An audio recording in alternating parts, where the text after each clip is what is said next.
이스라엘의 베단이라는 마을에 부모님을 일찍 다 여의고 오빠와 두 여동생이 함께 살고 있었습니다.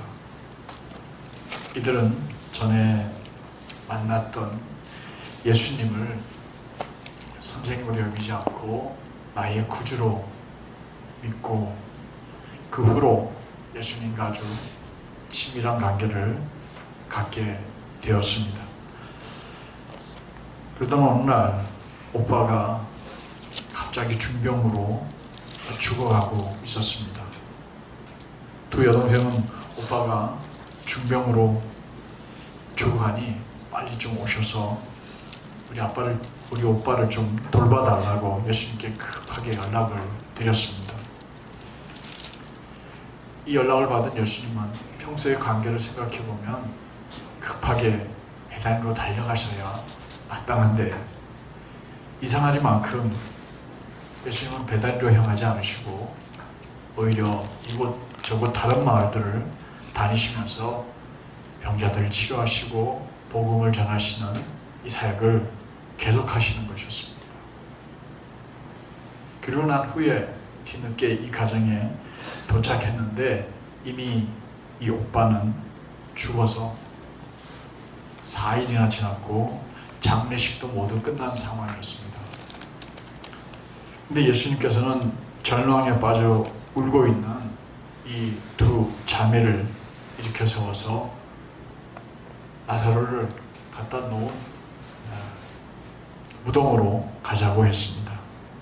그리고 그 무덤 앞에 서서 죽은 나사로를 마치 놀러와서 부르듯이 나사로야 나오너라 이렇게 부르셨습니다. 그러자 죽은 지 4일이나 되어서 썩은 냄새가 진동하는 그 나사로가 온몸에 천을 감은 채 걸어 나오고 있었습니다. 분명히 죽었던 사람, 그 사람이 살아나온 이 광경을 지켜본 모든 사람들은 기절초풍할 일이었죠. 너무나 놀랍고 또 너무나 큰 충격을 받게 되었습니다. 더욱이 부모님도 없이 서로 의지하며 살아야 했던 이 두 자매에게 오빠가 죽은 지 사흘 만에 다시 소생해서 자기의 품으로 돌아왔으니 이 둘의 기쁨과 놀라움은 상상할 수가 없을 정도였습니다. 잘 아시는 것처럼 나사로 이야기고 그의 두 여동생 마르다와 마리아 이야기입니다. 오늘 본문에 등장하는 주인공들이죠. 오늘 함께 읽은 본문을 보면 예수님께서는 시골 마을인 베다니까지 다시 전도하러 가셨습니다. 예수님이 다시 자기네 마을에 찾아오신다는 얘기를 들은 마르다는 재빨리 가서 예수님 저희 집에 오셔서 식사를 하셔야 합니다 라고 예수님을 자기 집으로 모셨습니다. 그리고 예수님을 위하여서 부지런히 음식을 준비하는데 마르다의 마음은 어땠습니까? 정말 상다리가 부러지도록 좋은 것, 귀한 것 있는 것 집에 다 꺼내서 잘 차려서 예수님을 대접하고 싶었습니다. 미리 오는 것을 알고 있었더라면 미리 준비를 했을 텐데 갑자기 하는 준비라서 혼자 이리 뛰고 저리 뛰고 정신이 없었습니다. 근데 동생 마리아가 당연히 도와야 하는데 도울 생각은 요즘 말로 1도 안 하고 그리고 예수님 발치에 앉아서 예수님의 말씀만 듣고 있는 것이었습니다. 마르다는 자기가 바쁘게 음식을 만들고 있으니까 아마 금방 와서 도와주리라 생각했지만 마리아는 전혀 그럴 기미가 보이지 않았습니다. 그래서 마리아는 조금 은근히 화가 났습니다. 예수님께 주님, 내 동생이 나 혼자 일하게 두는 것을 좀 생각해 주셔야죠. 그를 명해서 가서 언니를 좀 도와주라고 얘기 좀 해주세요 라고 얘기를 했습니다. 그래서 예수님은 마르다야 내가 많은 일로 염려하고 근심하지만 몇 가지만 하든지 아니면 한 가지만 해도 괜찮으니까 마리아는 지금 좋은 편을 택했다. 그랬으니 그 아이는 그 권리를 뺏기지 않을 거야. 이렇게 말씀을 해 주신 것이 오늘 본문의 내용입니다. 오늘 본문을 통해서 우리는 무엇을 배우고 또 깨달아야 할까요? 우리는 먼저 마르다의 신앙을 통해서 아주 귀한 교훈을 몇 가지 얻으려고 합니다. 오늘 본문 40절 말씀을 먼저 한번 같이 읽어보도록 할까요? 40절입니다. 마르다는 준비하는 일이 많아 마음이 분주한지라 예수께 나아가 이르되 주여 내 동생이 나 혼자 일하게 두는 것을 생각하지 아니하시나이까 그를 명하사 나를 도와주라 하소서. 우리는 여기서 첫 번째 교훈을 하나 얻습니다. 그건 뭐냐면 예수님을 누구라고 부르고 있습니까? 주여라고 부릅니다. 그 당시에 예수님처럼 말씀을 전하고 성경을 가르치는 사람들을 뭐라고 불렀습니까? 랍비라고 부르죠. 선생님하고 불렀는데 마르다는 예수님을 선생님이 아니라 누구로 불렀습니까? 주님이라고 불렀습니다. 나의 주인이라는 뜻입니다. 우리는 여기서 마르다가 예수님을 구주로 믿고 있다. 예수님이 나의 구주 되시다라고 나를 구해주신 주님이시다라고 고백하고 있는 것을 보게 됩니다. 이 땅에서 구원받은 성도가 저는 가장 큰 복을 받은 성도들이라고 생각을 합니다. 여러분들 다 복받은 분들이십니다. 아멘. 어떤 복이에요? 가장 큰 복, 가장 큰 축복, 바로 구원의 복을 받고 누리고 있는 분들입니다. 물질도 중요합니다. 건강도 정말 중요합니다. 명예, 자존심 정말 중요합니다. 좋은 집이 있는 분들 분명히 물질적으로 복받은 분들이고 좋은 직장이나 사업장이 있는 것 복받은 일입니다. 여러분들 좋은 집, 좋은 직장, 좋은 사업장 그런 곳에서 일해서 물질적으로 풍성히 복을 누리는 여러분들 되시길 축복합니다. 아멘. 그뿐입니까? 좋은 사람들, 우리 생존능계 성도들 많지는 않지만 이렇게 함께 모여서 함께 신앙생활하고 함께 지내는 것 큰 복인 줄로 믿습니다. 그러나 신앙생활 우리들의 가장 큰 복, 그건 뭘까요? 그것은 바로 구원입니다. 우리의 영생이 하나님의 건짐을 받아서 영원한 생명을 누리게 된다는 것, 우리의 영혼이 영원한 생명을 누리게 되었다는 것, 이것이 가장 큰 복입니다. 우리들에게는 지금 죽어도 영생이 약속되어져 있습니다. 어제 아침에 친구 목사님들 단체 카톡에 소식이 하나 떴습니다. 제 친구 목사님 중에 한 분이 혈액암으로 이제 더 이상 생명을 연장할 수 있는 치료를 하지 못하고 신경만 이렇게 통증만 억누르게 하는 약물을 지금 공급하고 있다고. 그래서 그 친구가 사모님을 통해서 친구들한테 전한 소식이 이제 하나님 나라에 가서 만나자고, 정말 고마웠다고, 이런 글을 한 친구 목사님이 전달받고 단체 카톡에 올렸습니다. 많은 친구들이 댓글을 달았습니다. 거기에 대부분 우리가 하나님 나라에 가서 만나자, 친구야 너무 보고 싶을 것 같다, 그곳에서 편히 쉬자, 그리고 우리도 곧 갈 거니까 머지않아 만나자, 이런 글들을 눈물겹게 쭉 써내려갔습니다. 우리가 만약에 구원의 은혜, 영생 누릴 수 있는 복이 우리에게 없다면 우리 그런 말을 하지 못할 거죠. 그냥 슬픈 얘기들만 잔뜩 쓰고 눈물 쏟아내고 말았을 겁니다.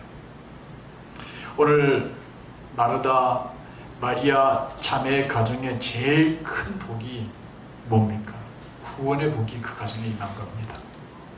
우리 샘솟는교회 모든 성도들도 이미 이 구원의 복을 누리고 있는 분들이라는 사실을 분명히 믿으시고 감사하며 행복할 수 있는 우리 모두가 되길 축복합니다. 아멘. 이렇게 구원의 복을 누릴 뿐만 아니라 마르다는 구원을 넘어서서 섬길 줄 아는 아름다운 신앙을 가진 여인이었습니다. 그런 신앙인이었습니다. 마르다는 구원을 받은 후에 예수님과 또 예수님과 함께 복음을 위해서 애쓰고 있는 제자들, 전도자들을 섬길 줄 아는 정말 성숙한 신앙인이었습니다. 누구나 처음에는 구원받기 위해서 신앙생활에 첫걸음을 내딛습니다. 영원한 생명을 얻기 위해서 첫걸음을 내딛고 이 땅에서 하나님 주신 복을 누리고 싶어서 첫걸음을 내딛습니다. 근데 예수를 믿다 보니까 신앙이 점점 성숙해지고 자라가면서 많은 것이 바뀌게 됩니다. 구원받은 사실을 알게 된 후부터 예수님을 위해서 주님이 기뻐하시는 일을 하기 시작합니다. 주님이 기뻐하시는 일을 하기 위해서 신앙생활을 몸부림하고 또 봉사하게 됩니다. 그러니까 우리의 신앙이 얼마나 자랐는가를 알아볼 수 있는 방법 중에 하나가 뭡니까? 정말 우리가 하나님께서 기뻐하시는 일을 위해서 무엇을 하고 있는지 우리 스스로 살펴보면 저분은 신앙이 성숙한 분이구나 아니구나를 알 수 있습니다. 신앙이 성숙하게 되면 이렇게 자연스럽게 봉사의 일을 하게 됩니다. 우리 교회에서도 보면 여러 성도들이 자원해서 작은 교회지만 각각 자기가 맡은 일들을 기쁨으로 봉사하고 있습니다. 반주를 하고 또 찬양팀을 같이 하고 주방 봉사도 하고 설거지도 하고 어제도 제가 주부를 하러 준비하러 왔더니 여러분들이 모여가지고 지지고 볶고 싸우고 하는데 서로 싸웠다는 뜻이 아니에요. 진짜로 이렇게 양파와 뭐 이런 고기 이런 걸 볶아가지고 오늘 맛있는 걸 준비하시는데 다 식사하고 가시기 바랍니다. 봉사를 하고 근데 얼마나 환하게 웃으면서 얘기를 나누는지 다른 교 같은 지지고 볶고가 다른 의미일 것 같아요. 우리는 정말 맛있는 걸 볶으셨어요. 그래서 제가 들어오니까 냄새가 너무 맛있더라고요. 또 어떤 분은 이렇게 촬영을 하시다고 이렇게 애를 쓰시고 그걸 또 우리 어느 집사님은 홈페이지를 만들어서 거기 올려주시고 단체 카톡에 올려주시고 다양하게 봉사합니다. 작은 교회지만 모든 분들의 신앙이 성숙하기 때문에 봉사를 기쁘게 합니다. 교회에서 받은 직분, 그 직분을 따라서 또 재정도 담당하기도 하고요. 섬기고 봉사하는 것 우리 모두 하고 있습니다. 성숙한 성도들은 이렇게 봉사하는 사람이 되어집니다.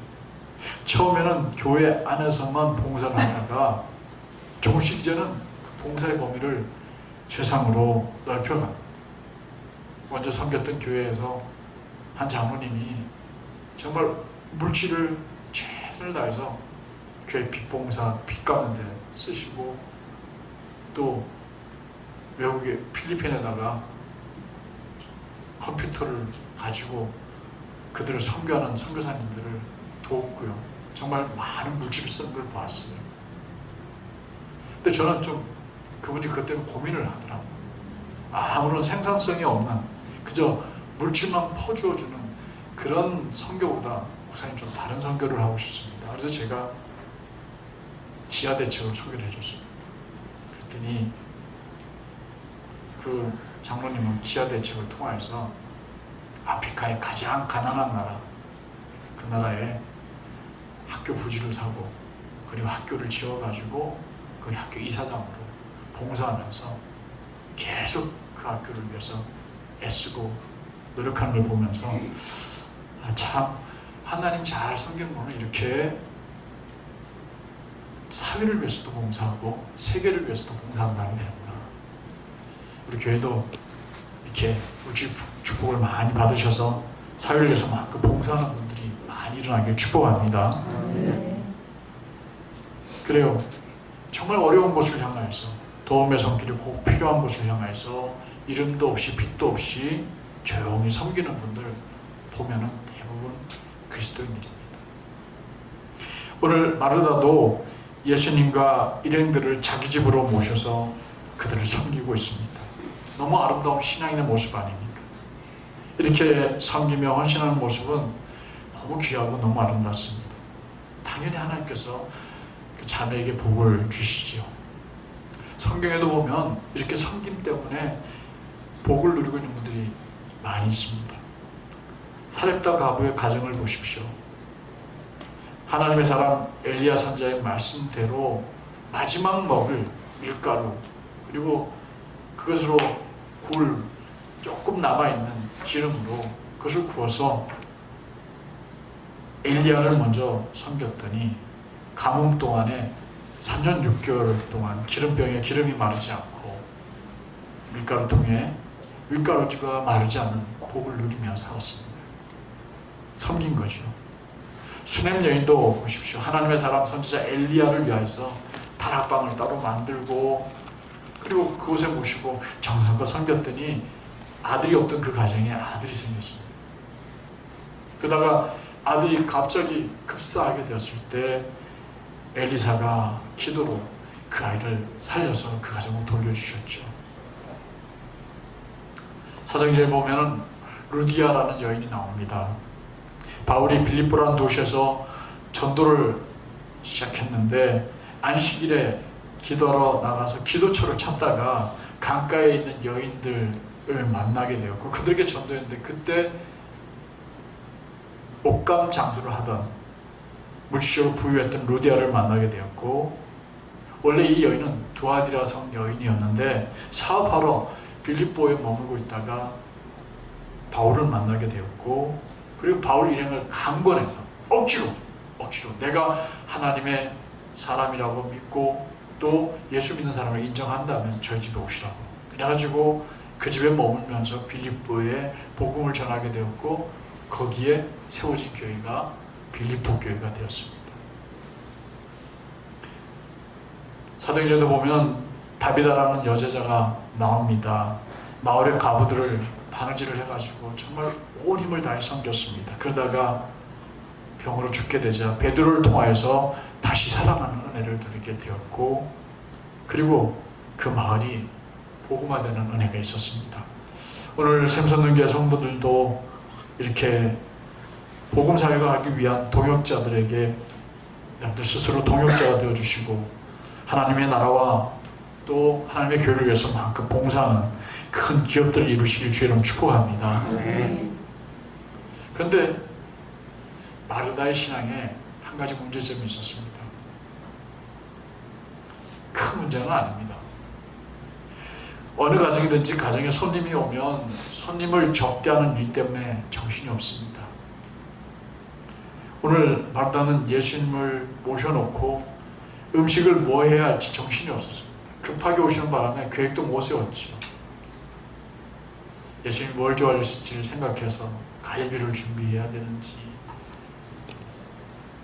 김치찌개를 준비해야 되는지 온갖 음식이 막 떠오르기 시작합니다. 오늘 우리 교회처럼 맛있는 뭘 준비하실지 카레를 준비해야 되는지 정신이 없습니다.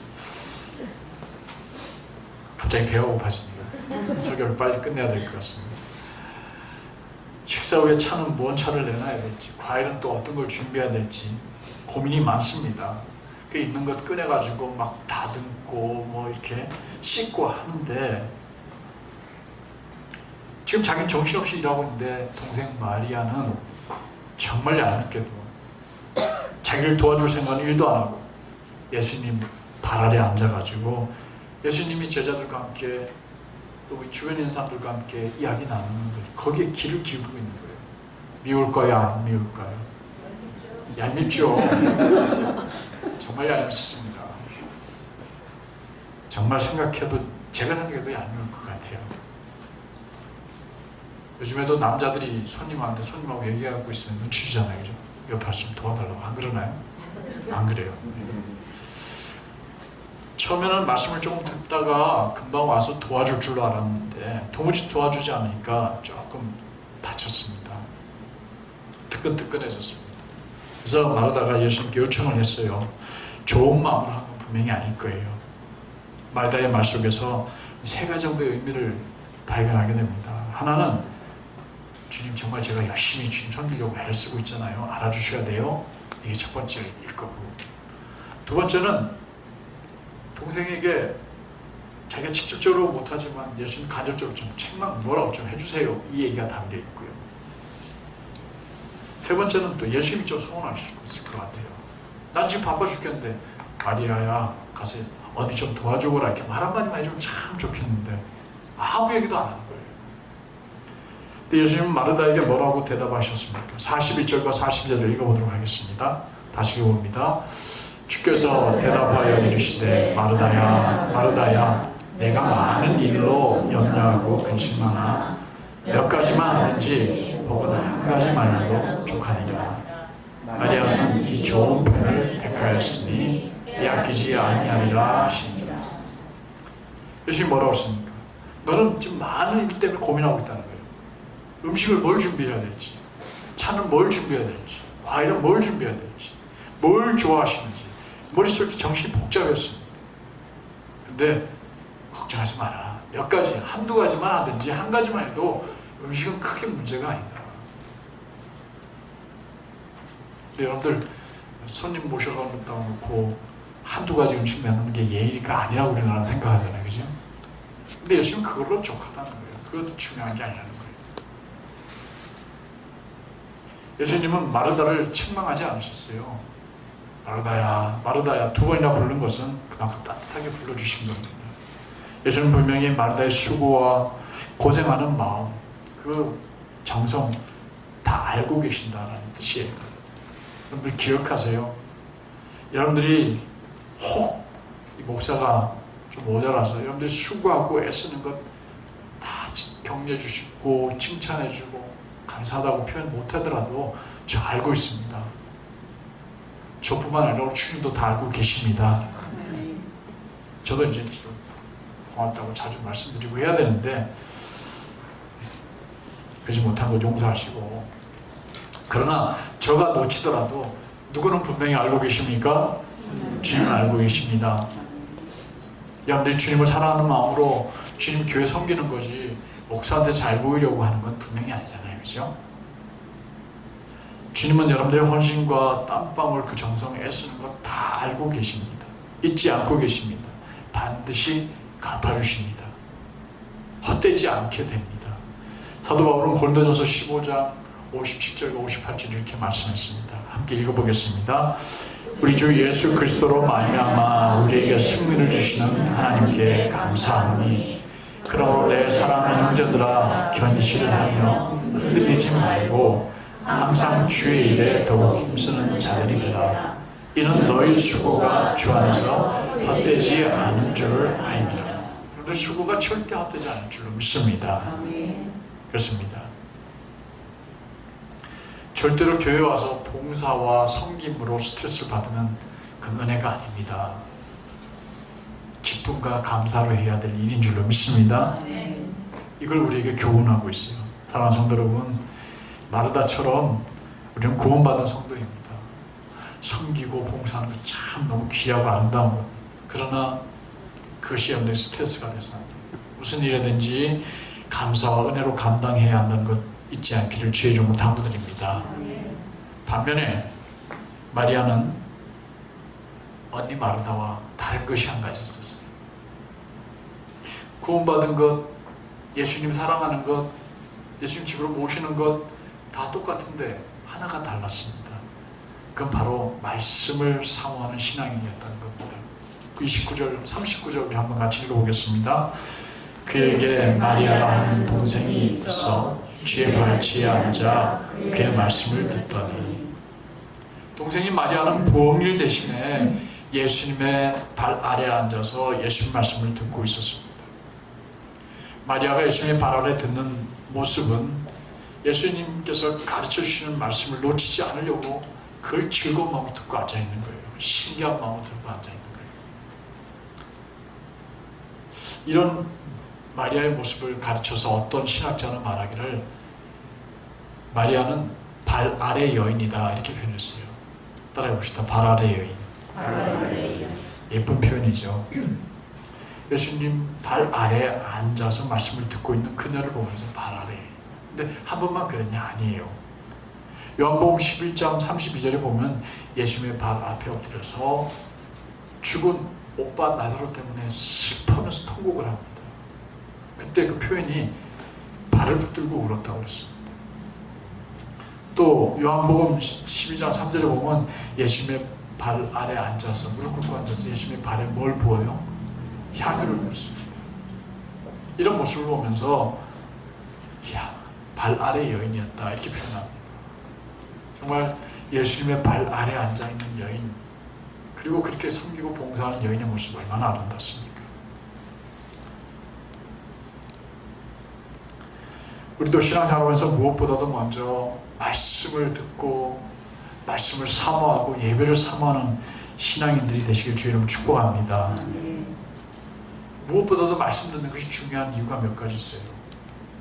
병 고치는 기적을 따라서 신앙생활을 하게 되고 감정에 충만해서 신앙생활을 하게 되면 그것이 너무 빨리 식는다는 겁니다. 그래서 말씀이 근거가 된 신앙생활이 되어야 합니다.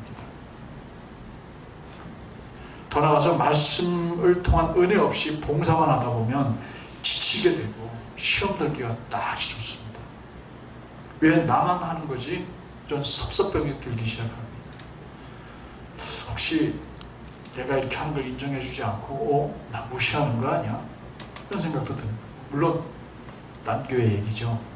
샘선된 교회 얘기는 분명히 아닙니다. 자신이 우습게 여기는을 받고 있다는 생각도 들게 됩니다. 다 사탄이 주는 마음들이에요. 그렇지만 말씀을 통해서 성숙해진 이들은 이런 생각이 절대 갖지 않아요. 그리고 감사함으로 섬기게 되고 겸손한 마음으로 섬기게 되고 봉사하게 됩니다. 그래서 사도 바울은 로마서 10장 17절에 말씀의 중요성을 이렇게 얘기합니다. 읽어보겠습니다. 그러므로 믿음은 들음에서 나며 들음은 그리스도의 말씀으로 말미암으니라. 디모데후서 3장 15절에서 17절까지도 유명한 말씀이지만 여러분들 잘 알고 계시지만 한번 읽어보겠습니다. 또 어려서부터 성경을 알았나니 성경은 능히 너로 하여금 그리스도 예수 안에 있는 믿음으로 말미암아 구원에 이르는 지혜가 있게 하느니라. 모든 성경은 하나님의 감동으로 된 것으로 교훈과 책망과 바르게 함과 의로 교육하기에 유익하니 이는 하나님의 사람으로 온전하게 하며 모든 선한 일을 행하는 능력을 갖추게 하려 함이라. 그렇습니다. 말씀이 근거가 된 신앙생활, 말씀이 바탕이 된 봉사, 이것이 그 신앙을 든든하게 하고 모든 것을 의미 있게 한다는 사실을 기억하시기를 주님으로 축복합니다. 여러분들이 잘 아는 D.L. 무디 목사님 얘기를 하고 설교를 마치려고 합니다. 이 무디가 거듭난 다음에 하나님 앞에 온전히 자기를 서약하고 열심히 신앙생활을 했습니다. 그런데 자꾸 넘어지는 거예요. 시험에 빠지기도 하고 실망하고 실족하고 이제 이렇게 해서는 안 되겠다 생각하고 무디는 산에 올라와서 기도를 했습니다. 하늘의 신령한 은혜를 받고 왔어요. 마음에 은혜가 꽉 차올랐어요. 너무 신기한 목들이 자기 신앙에 막 밀려들어오는 거예요. 아, 이제 됐다 하고 산에서 내려왔는데 그 은혜가 몇 달 가지 못했습니다. 그래서 유명한 부흥 강사 목사님으로부터 은혜를 받아야 되겠다 생각하고 집회를 따라다녔습니다. 근데 그것 또한 은혜가 오래가지를 않은 거예요. 무디 목사님 스스로 탄식하기를 나는 화인 맞은 양심을 가졌나 보다. 길가에 마음밭처럼 말씀의 씨가 떨어졌는데 왜 이렇게 금방 사라져버리고 마는 걸까? 탄식을 하고 실망했습니다. 그러다가 로마서 10장 17절을 어느 날 우연히 읽게 되었습니다. 그러므로 믿음은 들음에서 나며 들음은 그리스도의 말씀으로 말미암느니라 그랬어요. 그리스도의 말씀을 붙들어야 되겠다 생각하고 그날부터 말씀을 읽기 시작했고 그리고 진짜 변화되어서 전 미국의 역사를 바꾸고 그를 통해서 많은 목회자에게도 무디 목사님이 절대적인 영향을 끼치게 되었습니다. 사랑하는 성도 여러분, 기억하십시오. 여러분들은 말씀을 더 사랑했던 마리아와 봉사가 더 우선이었던 마르다의 신앙 가운데 어느 쪽을 더 많이 닮았습니까? 물론 누군가 봉사를 해야 합니다. 봉사하지 말라는 뜻은 절대 아닙니다. 그러나 예배에 집중하십시오. 예배가 더 중요합니다. 먼저 섬기던 교회에서 제가 실수를 한 게 한 가지 있었습니다. 뭐냐, 11시 예배 때 아래층에서 교육을 담당한 선생님들 거기서 예배를, 아이들과 예배를 드리는 것을 예배로 인정했었는데 그게 옳지 않더라고요. 9시 예배에 꼭 참석해서 9시 예배 때 하나님 말씀을 듣고 그리고 11시 예배 봉사를 하게 했어야 돼요. 그냥 11시 예배에 가서 봉사만 하게 만들었으니 그분들의 신앙이 전혀 성숙하지가 않더라고요. 문제가 좀 되더라고요. 그렇습니다. 봉사가 우선이 돼서는 안 됩니다. 봉사가 말씀과 예배보다 우선이 돼서는 안 됩니다. 우리도 마리아처럼 말씀과 예배를 더 사랑하고 그리고 성숙한 모습으로 봉사하는 우리 샘솟는 교회 성도들 모두가 되시길 주님의 이름으로 축원합니다.